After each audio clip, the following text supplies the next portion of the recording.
Hi, today's topic is handling of blood and blood products. Especially, proper handling of blood and blood product is very essential to avoid the blood transfusion reaction and to ensure the patient safety.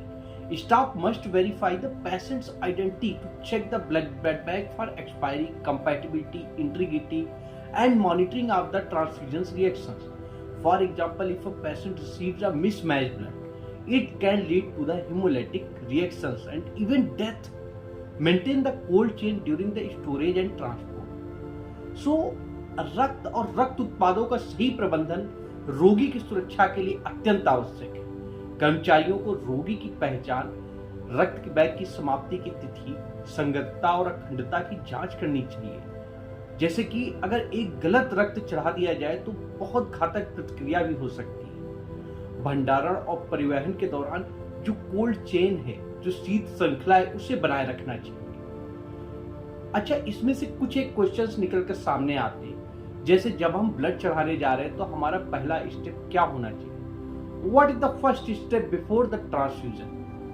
That is to verify the patient identity.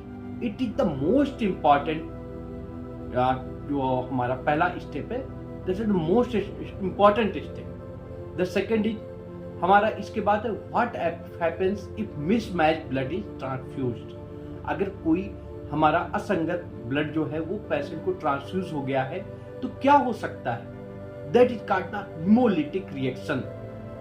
ये haemolytic प्रतिक्रिया हो सकती है मरीजों में, है ना, जिसमें कि बहुत ज्यादा समस्याएं मरीज को आ सकती है। अब इसके बाद एक और क्वेश्चन बन सकता है, what must be maintain during the transport.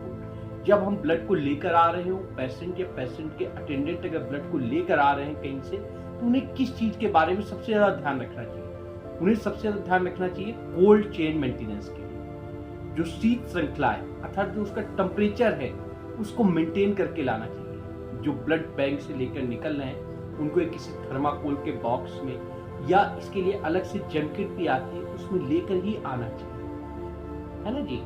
Next है द ब्लड बैंक पे हमें क्या क्या चीजें उस पर जांचनी चाहिए।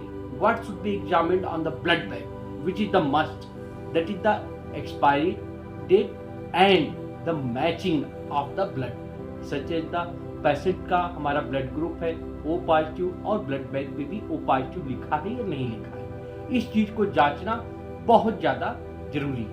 And when will be the transfusion will be the stop। तो जब रोगी में प्रतिक्रिया के लक्षण दिखें, when there is the transfusion reaction symptoms will be shown, है ना, जैसे कि पेशेंट को इचिंग हो रही है, घबराहट हो रही है ना, या अदर कोई बीपी फॉल हो रहा है या अदर कोई चीज हो रही है, तो ये बड़ा आवश्यक है कि तुरंत ही हम ब्लड को स्टॉप कर दें और जो हमारे ड्यूटी डॉक्टर्स है उनको हम लोग बताएं। That is the important steps. So हम चाहेंगे हमारे अस्पताल में एक सुरक्षित तरीके से ब्लड ट्रांसफ्यूजन हो, उसका ट्रांसपोर्टेशन अच्छा हो और अच्छे तरीके से उसको एडमिनिस्टर कर दिया जाए।